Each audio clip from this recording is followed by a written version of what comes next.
Namaskaram, Krishna Rao garu. Good morning. Welcome to IYRTalks English edition.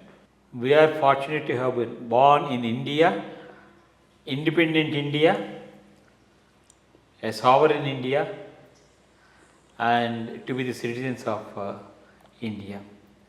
Today, we have completed 77 years of Indian independence and 78th year of celebration. We are making it, and all of us are really very fortunate to participate in these celebrations. We are not part of the independence struggle, but we are all the beneficiaries of the Indian independence, people who have sacrificed their lives, wealth, what not everything. So today we are enjoying the liberty, the free air of the independent India. Of course, there are cross-border disputes are there at the time of Indian independence, not sorted out and all that. And being Telugu people, we are really proud because the flag behind me is designed by Pingala Vengayya garu, a Telugu person, and many of the Telugu people, stalwarts, also have sacrificed their lives for getting the independence, fought against the British regime, and on August 15th, 1947, we all got. Today, my small interaction with you is that we are happy to be a part of the independent India's 25th year of celebration, that is Silver Jubilee, where the statesmen and the political co with whom we think P.V. Narasimha Rao garu, a freedom fighter, who conceptualized the concept of autonomous colleges, and he experimented with a concept called if we try to pool the talent from the rural part of the states, how they fare, provided we give them a better education and accommodation and everything. You are an example of that, hailing from a village called Kondapi in erstwhile Nalgonda District, now Prakasham District, and from Kandakur. We are fortunate to have got selected to that college, and step by step you have achieved the highest credentials in IAS and became the first Chief Secretary of Government of Andhra Pradesh.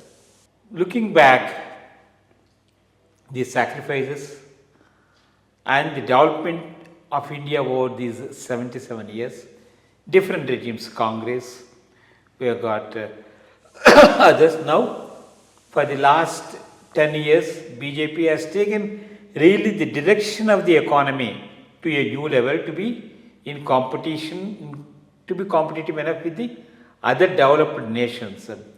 And thanks to Narendra Modi ji for taking the India, the future. I just would like to ask you, what are the challenges before all people, government and the citizens of India, for a beautiful and visualizing India to be a super power in the next few years, and what each citizen has to contribute and what the government has to do. With these few things, I request you to give your reflections as an administrator over a prolonged period, and share your thoughts with our viewers. Thank you. First of all, happy Independence Day wishes to all the viewers on this 15th August 2024. If we look back and see what we were and where we are, and the contribution of the great national leaders, in some areas what has been done which was great and has added to our better administration, better nation, in building a better nation of India, and what in some other areas could have helped us to be in a much better position. Let's just analyze these 2-3 things before looking at what are the challenges that we face now after being an independent nation for about 7 decades. First, let's start with partition time. Could it have been managed better? Because when Jinnah was insisting on dividing the country, and that is an emotion which has caught up with the Muslims both in the west as well as in the eastern part of subcontinent. Instead of fighting for a united country, could we have been better if we accepted that in the early stages itself, in 30s or 40s? What could have been the position? Yes, if we have accepted that, maybe independence could have come a bit earlier. That's a possibility. 2, lot of bloodshed at partition time could have been avoided, and a systematic exchange of population could have also been planned. All these were ifs and buts, but could that have been a better way of dealing the issue rather than the way it unfolded itself in terms of tremendous human tragedy at the time of independence and partition is one thing. I mean, this is a historical ifs and buts. That's what one has to look at. Then the great contribution of Jawaharlal Nehru. On the political side, his greatest contribution is making this a strong democratic nation.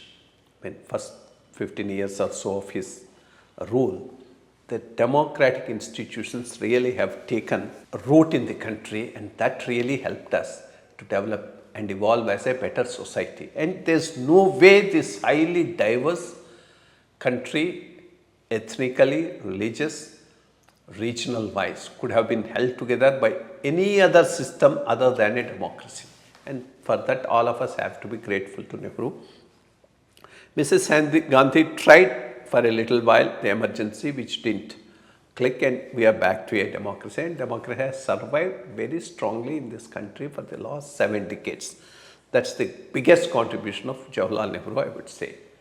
On the economic side, could we have been better if we had a more capitalistic system of economy?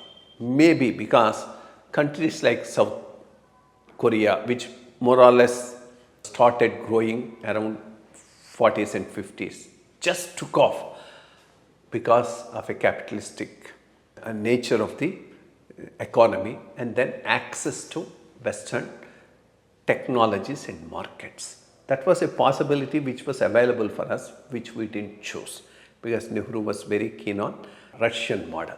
Of course, whatever he wanted is the way the country went in the first 1 decade, with Sardar Patel dying quite early and Rajaji leaving the party and starting his own Swatantra party. So this is another aspect where maybe we could have had a different alternative, could have served us better.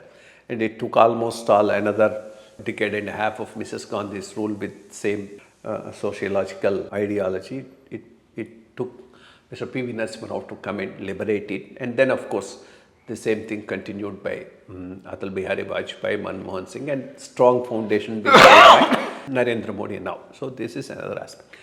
Looking forward, what are the major challenges that this country may face? First and foremost is we have to build the system, nurture, looking for building unity among diversity. Any uniformity or trying to impose a uniform system in this country is bound to fail. We have to recognize the diversity, build threads of unity based on diversity. Unless we do that, there can be problems going forward on the political side. Second, most important, of course, economy should allow it to go. Equity with growth should be our broad perspective. If we ignore equity, then we are in for a lot of trouble. So if we build a model which is democratic, based on diversity, inclusive with growth and equity, then only this country can in the long run really go forward and attain miracles. Thank you. Thank you, sir. Thank you very much for sharing your insights of how India could go to the next level. Thank you very much. Thank you very much.